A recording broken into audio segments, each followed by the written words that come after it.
October 15th, 1931. Captain Tommy Murphy had been Frank O'Malley's partner for 8 years. The one man Frank trusted with his life. That's exactly why Frank never saw the betrayal coming. 200 mourners filled St. Brendan's that night. Al Capone walked in wearing a $1,000 suit, carrying a briefcase that contained more money than most cops saw in a lifetime. He placed it on Tommy's casket like an offering. What Capone whispered to the corpse sent shockwaves through every precinct in Chicago. The FBI opened 17 investigations because of it. And for decades, when cops talked about the Murphy wake, they always came back to one question. What was worth more to Capone than $500,000? The answer would destroy careers, topple politicians, and prove that some secrets are worth killing for. Before we jump back in, tell us where you're tuning in from, and if this story touches you, make sure you're subscribed because tomorrow I've saved something extra special for you. Frank O'Malley stood in the back corner of St. Brendan's, his weathered hands wrapped around a flask that had become more familiar than his own badge. 15 years of guilt had carved deep lines into his face, and tonight those lines felt like canyons. The mahogany casket gleamed under the funeral home's amber lights, surrounded by enough flowers to choke a horse, and twice as many cops nursing their own demons. He'd come here to say goodbye, to finally bury the shame that had been eating him alive since that blood-soaked warehouse in 1916. Tommy Murphy was the only soul who knew about Frank's deal with the devil, the only witness to the night Frank took Capone's money and looked the other way while 3 men died screaming. Now Tommy was dead, and with him, Frank's last connection to that terrible secret. The wake had been proceeding like any other. Hushed conversations about pension plans and the Cubs' disappointing season, widows dabbing their eyes with handkerchiefs, and the familiar smell of lilies mixing with cheap cologne. Frank had almost convinced himself he could slip out unnoticed when the funeral home's front door swung open with enough force to rattle the stained glass windows. Al Capone stepped inside like he owned the place. The conversations died mid-sentence. 200 mourners turned as one, their faces a mixture of shock, fear, and morbid fascination. Capone looked exactly like the newspapers portrayed him, immaculately dressed, radiating the kind of dangerous confidence that came from knowing you could buy or kill anyone in the room.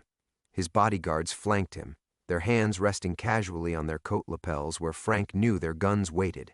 But it was the briefcase that made Frank's blood turn to ice water. Capone walked down the center aisle with the slow, deliberate pace of a man who understood the power of theater. His Italian leather shoes clicked against the hardwood floor in perfect rhythm, each step echoing through the suffocating silence. Frank pressed himself deeper into the shadows, his heart hammering against his ribs like a caged bird. The crowd parted before Capone like the Red Sea. Commissioner Bradley stood frozen near the guest book, his face pale as winter fog. Detective Sullivan's hand twitched toward his service revolver before wisdom kicked in and he forced it back to his side. Even Father Mac Kenna, who'd been delivering last rites to dying gangsters for 30 years, looked like he'd rather be anywhere else. Capone reached the casket and stopped. He stood there for a long moment, studying Tommy's face with the intensity of a man reading his own obituary. Then, with theatrical precision, he lifted the briefcase and placed it gently on the polished mahogany, right next to the spray of white roses Tommy's daughter had chosen. The leather case looked obscene against the sacred backdrop, a monument to corruption resting on a dead man's chest. Frank could hear his own breathing, harsh and ragged in the terrible quiet.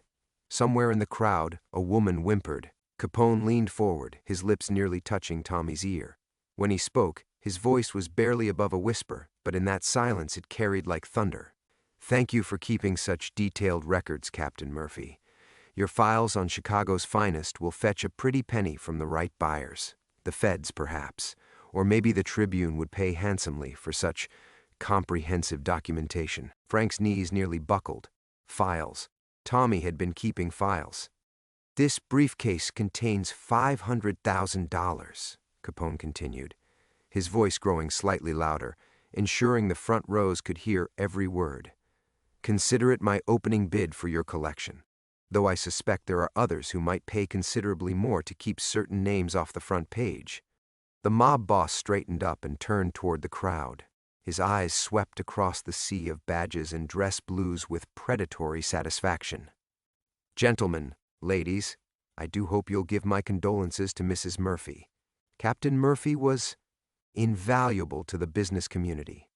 Frank watched in horrified fascination as Capone's gaze lingered on specific faces in the crowd. Commissioner Bradley, who'd been taking protection money from the outfit for years, Detective Morrison, who sold evidence to the highest bidder, Sergeant Kelly, who ran numbers out of the 12th precinct. And then those dark eyes found Frank. For one terrible moment, the two men stared at each other across 15 years of secrets. Capone's smile was thin as a razor blade, and Frank saw his own death reflected in those cold pupils. The mob boss knew exactly what files Tommy had compiled, and exactly which cops would pay anything to make them disappear. Capone tipped his fedora to the crowd like he was leaving a charity gala instead of a cop's wake.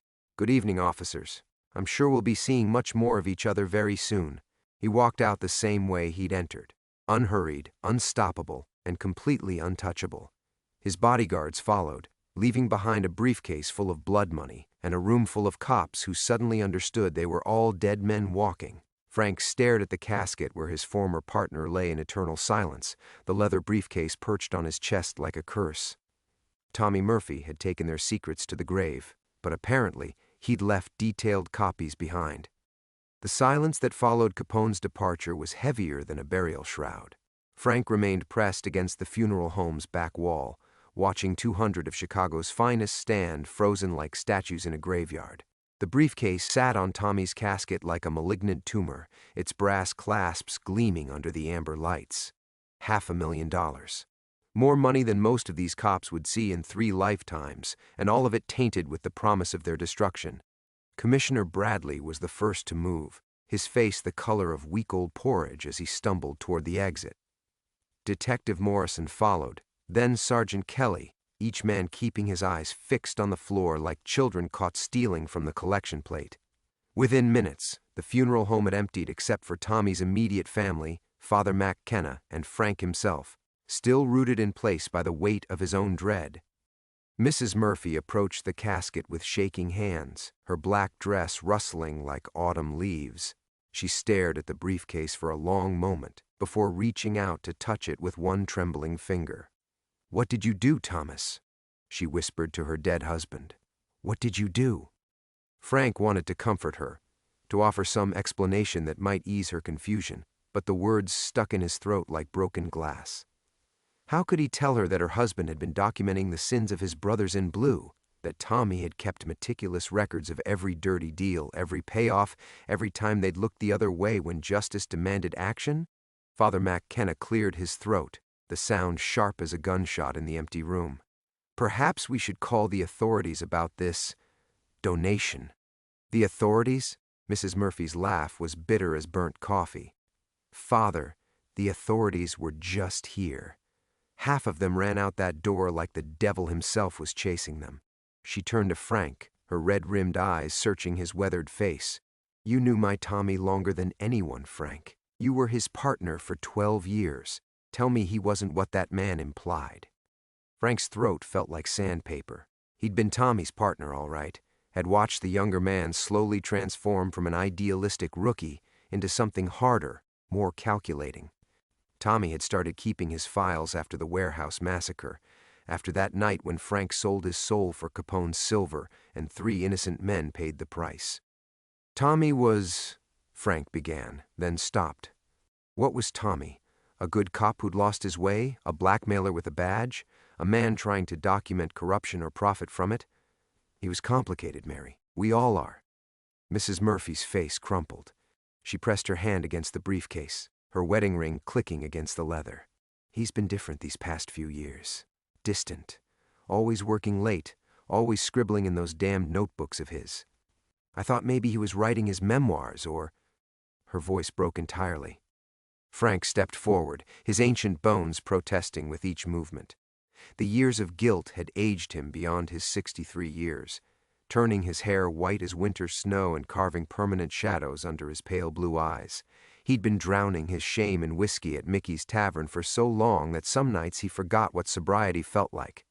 "Mary," he said gently, placing a weathered hand on her shoulder, "Tommy loved you. Whatever else he might have done, that never changed." She looked up at him, and in her eyes Frank saw the same desperate hope he'd been chasing at the bottom of every bottle. The hope that maybe their sins weren't as black as they seemed, that maybe redemption was still possible for broken souls like theirs. "Take it," she said suddenly, nodding toward the briefcase. "I don't want this blood money in my house, and I don't want whatever secrets Tommy kept. They died with him, as far as I'm concerned." Frank stared at the briefcase, his hands trembling slightly. Inside that leather case was enough money to disappear forever, to buy a cabin somewhere far from Chicago's smoke-stained skyline and drink himself to death in relative comfort. But he also knew that taking Capone's money would make him complicit in whatever auction the mob boss had planned for Tommy's files. "I can't." "Please." Mrs. Murphy's voice was barely above a whisper. "I can't bear to look at it another moment. And you understand the weight of secrets better than most, don't you, Frank?" The question hit him like a physical blow. She knew. Maybe not the specifics, but she understood that Frank carried his own burden of shame. Tommy had told her something, or maybe she'd simply recognized the haunted look that marked all of Chicago's compromised cops. Frank nodded slowly and lifted the briefcase from Tommy's chest. It was heavier than he'd expected, weighted with more than just money. As his fingers closed around the handle, he felt the cold metal of the clasp against his palm and wondered if he was holding his salvation or his damnation. Outside St. Brendan's, the October wind carried the smell of coming winter and the distant sound of the L train carrying honest people home to their families. Frank had forgotten what that felt like. Frank stood on the funeral home's front steps, clutching the briefcase like a man holding his own death warrant. The October wind cut through his threadbare coat, carrying the scent of dying leaves and industrial smoke from the stockyards. Behind him, the amber glow of St. Brendan's spilled onto the sidewalk through stained glass windows that had witnessed 30 years of Chicago's grief. Ahead lay the darkness of the South Side, where secrets festered in every shadow. He should go home, pour himself 3 fingers of bourbon, and pretend this night had never happened. But his feet carried him toward the L station instead, the briefcase's weight pulling him down like an anchor. The platform was nearly empty, just a tired factory worker and an old woman clutching a rosary. Frank found a bench in the darkest corner and sat heavily, his knees protesting after hours of standing. The briefcase rested on his lap, its leather surface cold against his trembling hands. $500,000, enough to buy a new life, or at least a more comfortable way to drink away the old one. But Capone's words echoed in his skull like a death knell. "Your files on Chicago's finest will fetch a pretty penny from the right buyers." Frank's mind reeled back to that terrible night in 1916. The warehouse on Goose Island, where Capone's boys were unloading Canadian whiskey under the cover of darkness. Frank and Tommy had received the tip from a small-time bootlegger looking to eliminate his competition. Standard procedure would have been to call for backup, raid the operation, and arrest everyone they could catch. Instead, Frank had made a deal with the devil himself. The train's approach rumbled through the tracks beneath his feet, vibrating up through his bones like Judgment Day. Frank closed his eyes and remembered Capone's offer, $10,000 to look the other way. Enough money to pay for his mother's medical treatments, to keep her in the private sanitarium where she might actually recover from the tuberculosis that was slowly strangling her lungs. Tommy had protested. The young idealist still believed in justice then, still thought their badges meant something more than tin and wishful thinking. But Frank had been desperate, and desperation made monsters of honest men. The train screeched to a halt, its brakes shrieking like the damned. Frank climbed aboard with 5 other passengers, all of them avoiding eye contact in that particularly Chicago way of minding your own business. He chose a seat near the back and placed the briefcase beside him, its presence as conspicuous as a loaded gun. As the train lurched into motion, Frank's thoughts returned to that warehouse. He could still smell the cordite and blood, still hear the screams echoing off the brick walls. The rival gang had shown up just as Capone's men were finishing their work. Frank and Tommy had been watching from across the street, Tommy growing more agitated by the minute. "We have to do something," Tommy had whispered, his hand moving toward his service revolver. "We do nothing," Frank had replied, his fingers already counting Capone's money in his pocket. "That's what we're being paid for." The gunfight had lasted less than 5 minutes. When the smoke cleared, 3 men lay dead on the warehouse floor, not Capone's soldiers, but the rival bootleggers who'd walked into an ambush.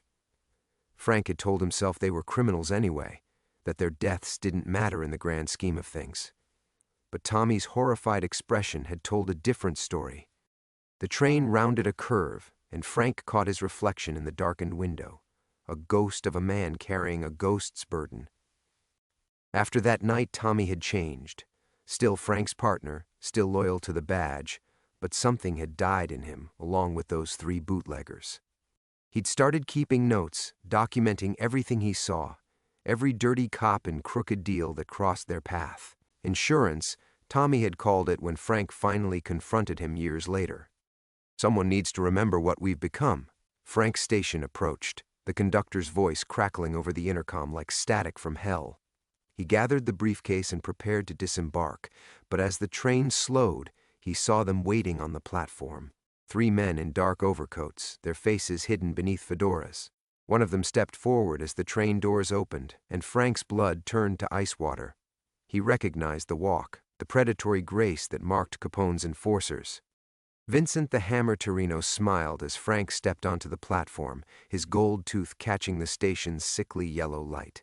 "Mr. O'Malley, Mr. Capone would like a word." Frank's hand tightened on the briefcase handle. His service revolver sat heavy in its shoulder holster, but 3 against 1 were terrible odds, especially for a 63-year-old drunk with shaking hands. "About what?" Frank asked, though he already knew the answer. Torino's smile widened. "About your partner's files, of course. You see, Captain Murphy kept very detailed records, including some interesting notes about a certain warehouse incident in 1916. The platform seemed to tilt beneath Frank's feet. Tommy hadn't just been documenting other cops' corruption, he'd been documenting Frank's original sin, the night that started it all. "Mr. Capone believes you might know where those files are hidden," Torino continued, "and he's prepared to be very generous to anyone who helps him locate them." Frank realized with crystal clarity that his old life had just died on this platform. There would be no more quiet drinks at Mickey's Tavern, no more anonymous retirement slowly pickled in bourbon and regret. Tommy's files had made him the most valuable man in Chicago, or the most dead. Frank stared at Torino's gold tooth, his mind racing through options that all led to the same dark conclusion. The briefcase felt like it weighed 1,000 pounds, each dollar inside transformed into a link in the chain that bound him to this moment.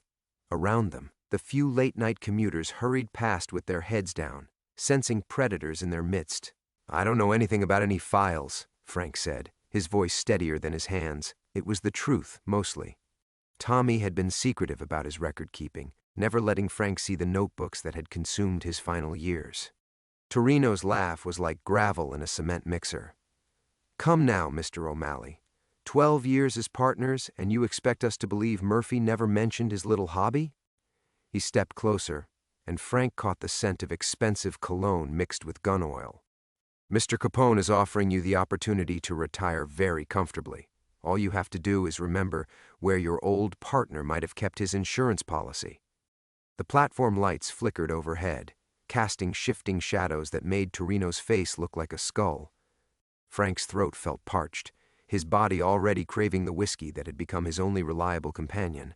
But beneath the fear and confusion, something else stirred, a forgotten ember of the cop he'd once been. "And if I can't remember?" Frank asked. Torino's smile never wavered, but his eyes went flat as winter ice. Then Mr. Capone might decide to share what he already knows about certain warehouse incidents. I imagine the Tribune would pay handsomely for a story about a dirty cop whose corruption got 3 men killed. Frank's world tilted sideways. They knew, of course they knew, Capone never forgot a debt or an investment. That $10,000 had purchased Frank's soul, but apparently it had come with a payment plan that extended far beyond his mother's death 2 years later. "I need time to think," Frank said, hating how desperate he sounded. "Of course." Torino checked his pocket watch, a gesture that felt more theatrical than practical. "Mr. Capone is a reasonable man. You have until tomorrow night to refresh your memory. There's a card game at the Metropole Hotel, room 704. Join us for dinner, and bring whatever information you've managed to recall." The other 2 enforcers shifted slightly. their movements synchronized like wolves preparing to hunt. Frank recognized the choreography of violence, the careful positioning that would leave him no escape route if he tried to run. "What if I go to the police?" Frank asked, though the words tasted like ash in his mouth. Torino's laugh echoed across the empty platform. "Which police? The ones who fled St. Brendan's like rats from a sinking ship? The ones whose names are in Murphy's files?" He leaned closer, his breath hot against Frank's ear. "Face it, old man. Your brotherhood abandoned you the moment they realized what Murphy had been collecting. You're alone now." The truth of it hit Frank like a physical blow. He thought of Commissioner Bradley's pale face, of Detective Sullivan's twitching hand, of the dozens of cops who'd bolted from the funeral home without looking back. They were all compromised, all trapped in the same web of corruption that had snared Frank 15 years ago.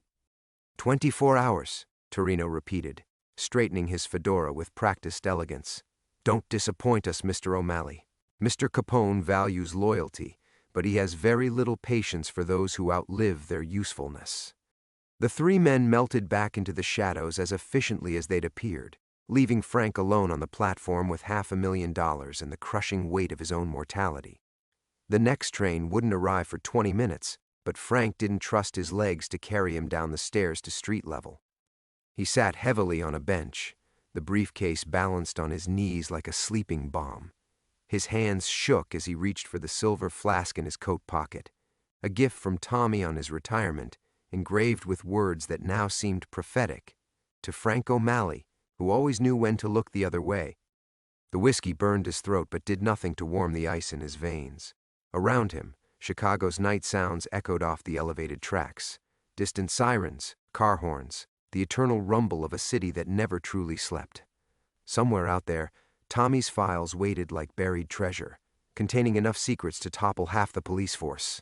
Frank closed his eyes and tried to remember the last conversation he'd had with his former partner. They'd been drinking at Mickey's Tavern, arguing about the old days, when Tommy had grown suddenly serious.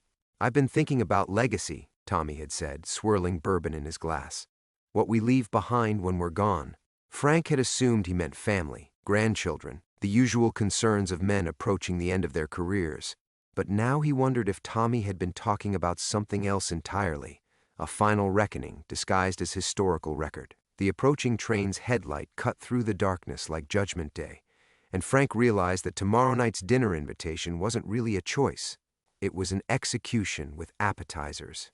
Frank's apartment building squatted like a guilty secret between a pawn shop and a delicatessen that had been closed since Coolidge was president.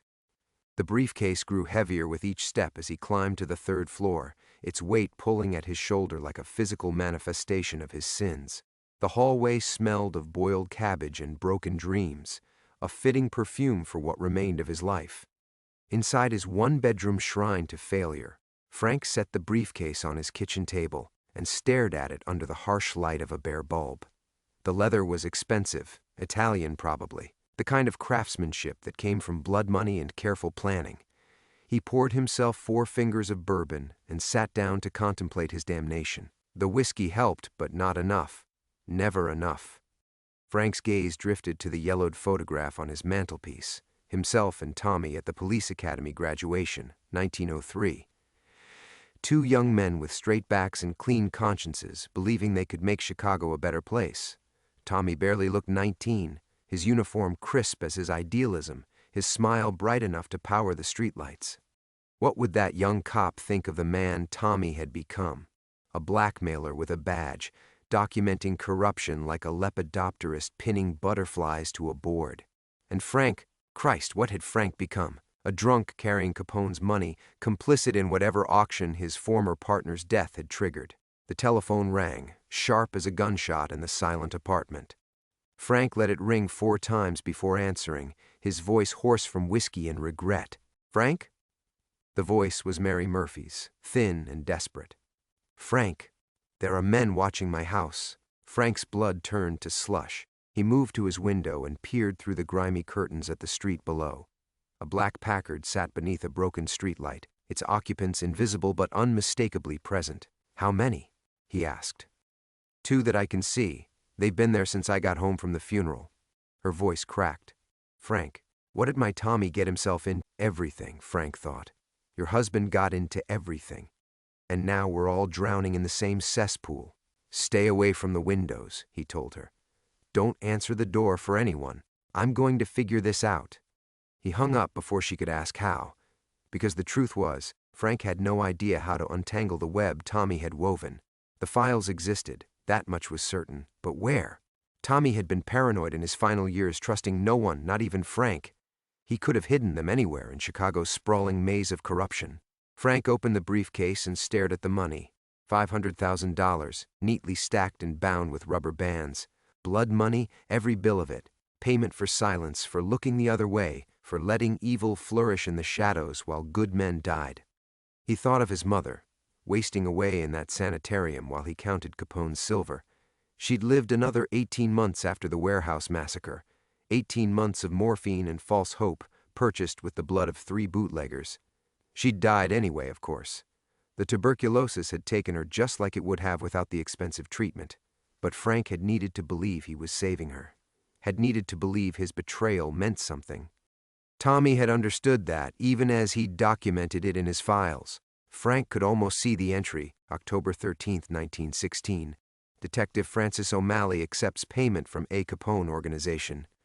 3 casualties resulting from intelligence failure. O'Malley's mother dies 1918. Net result, corruption of good cop for meaningless gesture. The bourbon wasn't working anymore. Frank poured another drink anyway, his hands shaking so badly that whiskey sloshed over the rim. Outside, Chicago groaned and wheezed like a dying beast, its streets slick with October rain and 30 years of accumulated sin. A memory surfaced unbidden. Tommy, 3 weeks ago at Mickey's Tavern, drunk enough to be honest. They'd been arguing about the old days, about choices made and prices paid, when Tommy had grabbed Frank's wrist with surprising strength. You think I've been keeping score to hurt people, Tommy had said, his eyes bright with bourbon and fever. But what if I've been keeping score to save them? What if all this documentation isn't about destruction, but about redemption? Frank had thought his partner was rambling, lost in the philosophical maze that seemed to consume him lately. But now, staring at Capone's money, he wondered if Tommy had been planning something more complex than simple blackmail. What if the files weren't meant to be sold to the highest bidder? What if they were meant to be insurance of a different kind? Protection for the cops who'd been forced into compromise, ammunition against the system that had corrupted them all. The telephone rang again. This time, Frank didn't answer, because he'd just realized something that made his blood run cold. If Tommy had been planning to expose the corruption instead of profit from it, then his death hadn't been natural at all. Someone had murdered Chicago's most dangerous idealist, and Frank was holding the evidence. The briefcase lay open before Frank like a confession booth made of leather and brass, its contents gleaming under the harsh kitchen light. But it wasn't just the money that made his hands shake as he reached inside. It was what he found beneath the bottom layer of bills. A single piece of paper, folded once, with Tommy's careful handwriting across the front. For Frank, when you're ready to remember what really happened. Frank's bourbon glass slipped from his fingers, shattering on the linoleum floor like his last illusion of understanding. With trembling hands, he unfolded the note and read words that rewrote 15 years of guilt. Frank, if you're reading this, then Capone played his final card and I'm probably dead. You need to know the truth about that warehouse in 1916. You didn't take blood money, you took evidence money. Those 3 bootleggers who died? They were federal agents working undercover to build a case against Capone's organization. I've been protecting you all these years because what we witnessed wasn't a gang execution. It was the murder of 3 lawmen, and Capone paid you to forget their faces so you couldn't identify them later. The $10,000 wasn't a bribe, Frank. It was hush money to cover up the biggest law enforcement disaster in Chicago history. Check the false bottom. Your mother's medical records are there, along with proof of what the feds promised her if you stayed quiet. She knew, Frank. She knew what that money really cost, and she spent her final months trying to find a way to tell you the truth. The files aren't for sale, they're for justice. Look for the place where we first talked about becoming cops. You'll know what to do. Your partner in truth, Thomas Patrick Murphy. Frank's world collapsed into fragments of memory that suddenly rearranged themselves into a different picture entirely. The warehouse. Those 3 men hadn't moved like street criminals. They'd moved like cops, careful and coordinated, until Capone's bullets cut them down. And the federal agent who'd approached Frank afterward, the one who'd handed him that envelope of money with such practiced efficiency. Christ, they'd all been in on it. The FBI had sacrificed 3 of their own agents to protect a larger investigation, and Frank had been the unwitting witness they'd needed to silence. Not because he was corrupt, but because he was honest. Because he would have insisted on justice for 3 murdered lawmen if he'd known who they really were. Frank's hands shook as he found the false bottom Tommy had mentioned. Inside were his mother's real medical records, not tuberculosis, but lung cancer, terminal from the start. The expensive sanitarium hadn't been treating her disease. They'd been keeping her comfortable, while federal doctors studied her condition for some kind of chemical weapons research. The morphine hadn't been mercy. It had been payment for her son's silence about 3 dead agents. A photograph fell out with the records. His mother, lucid and furious, writing what looked like a letter. On the back, in Tommy's handwriting, she spent her last 6 months documenting what they did to both of you. She knew you'd need proof someday. The phone rang again. This time, Frank answered it, his voice barely a whisper. You found it. Capone's voice was smooth as silk, confident as a gambler holding aces. Took you long enough, Irish. You son of a bitch, Frank breathed. You killed 3 federal agents. I killed 3 men who were stupid enough to think they could infiltrate my organization, Capone replied. The fact that they carried badges just made the cleanup more expensive. Your silence cost me $10,000 in 1916. Your continued silence will cost me considerably more now. Frank's mind raced through the implications. Tommy figured it out, didn't he? That's why you had him killed. Capone's laugh was like broken glass in a velvet box. Captain Murphy was many things, but he wasn't stupid. He realized that his files weren't just documenting corruption, they were documenting a federal conspiracy that went all the way to Washington. Men in very high places wanted those agents silenced, and they used my organization to do their dirty work. The revelation hit Frank like a physical blow. This wasn't about Chicago corruption at all. This was about federal agents who'd discovered something so damaging that their own government had sacrificed them to keep it buried. The warehouse wasn't about bootlegging, Frank said, understanding flooding through him. What were those agents really investigating? That, my dear Detective O'Malley, is exactly the right question, Capone said. And the answer is worth far more than $500,000. It's worth the kind of power that topples presidencies. Frank stared at the money, at his mother's records, at the photograph of 3 young men in federal badges who died believing they were serving justice. Capone's arrogance filled the phone line like poison gas, the certainty of a man who thought he held all the cards. See you tomorrow night, Irish, Capone continued. And bring everything Tommy left you, because this game is much bigger than Chicago, and you've been playing it longer than you know. The line went dead, leaving Frank alone with the weight of 15 years' worth of lies crashing down around him. He set the receiver back in its cradle with the careful precision of a man trying not to shatter completely, then poured himself another bourbon with hands that had aged a decade in the span of a phone call.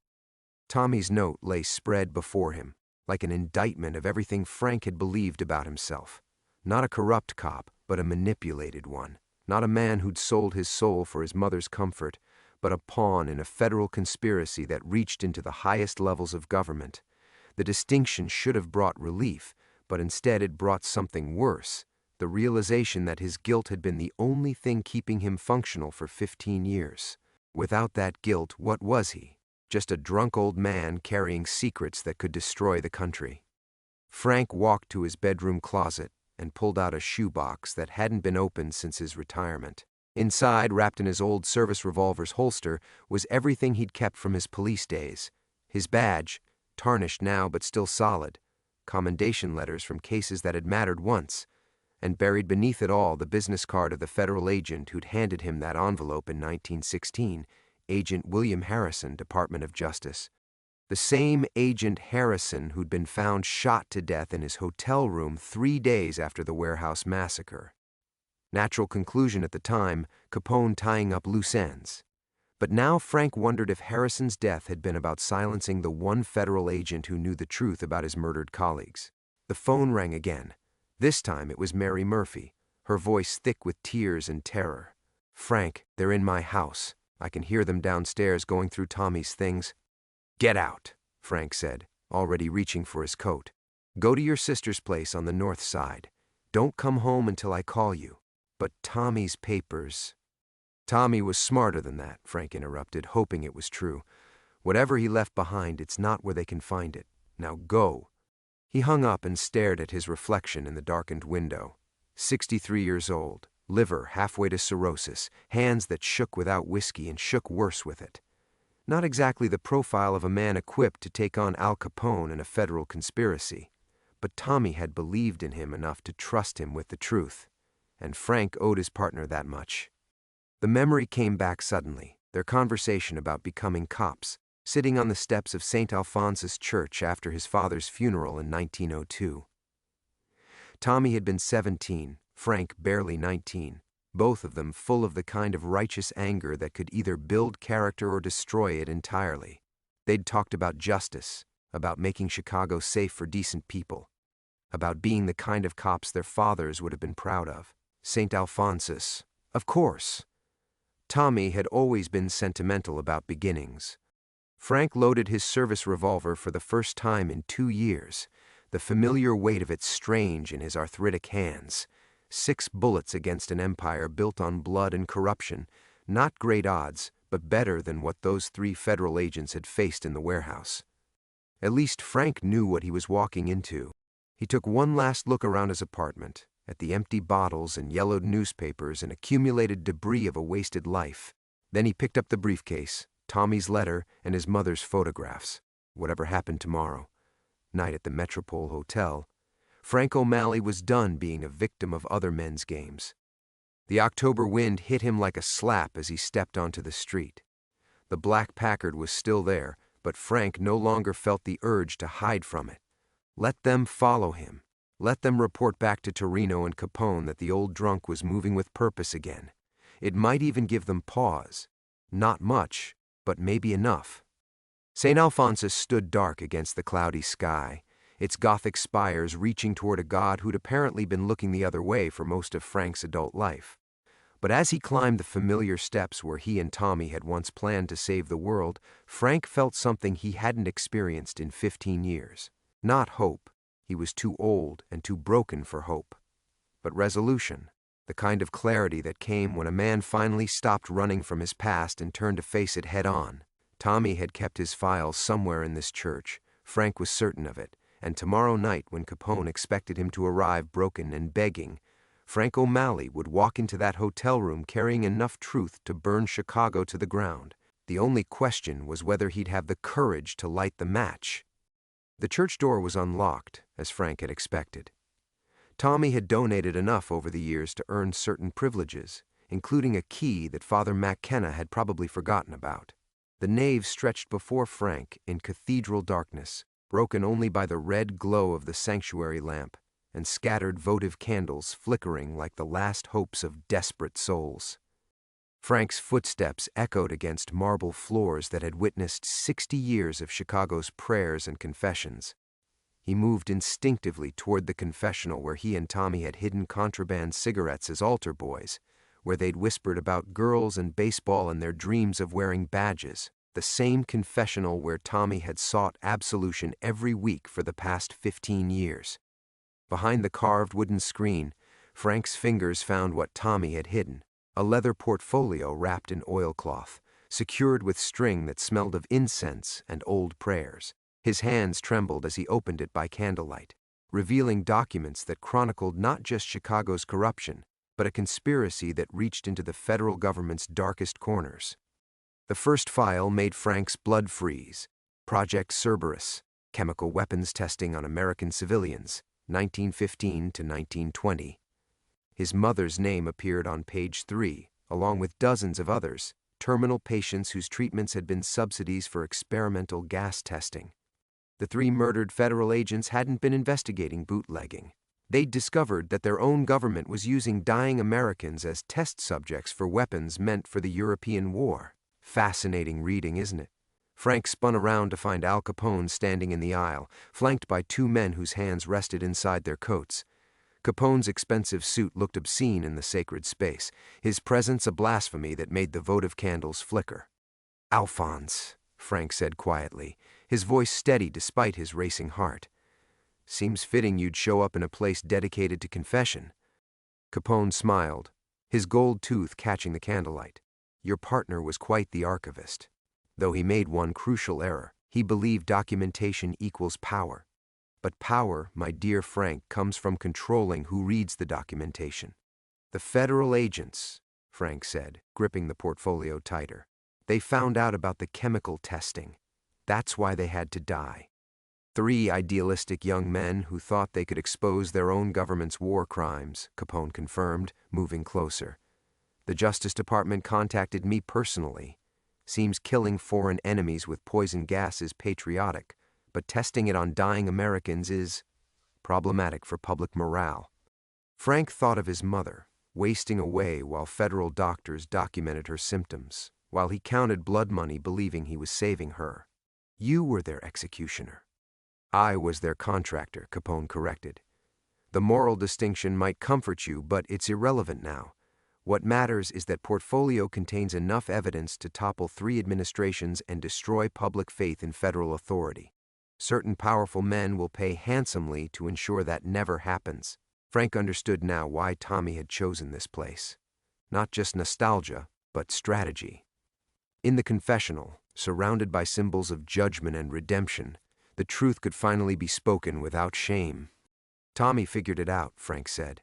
"Your whole operation, the bribes, the protection, the political connections, it was never just about bootlegging. You've been a government asset all along." Capone's smile turned predatory. "Chicago's violence serves federal interests, Frank. Keeps the population focused on local crime instead of Washington's sins. I provide distraction and muscle. They provide protection and profit. Everyone benefits, except the 3 agents you murdered. Except my mother. Except every decent cop whose name is in these files." "Acceptable losses," Capone said with a shrug.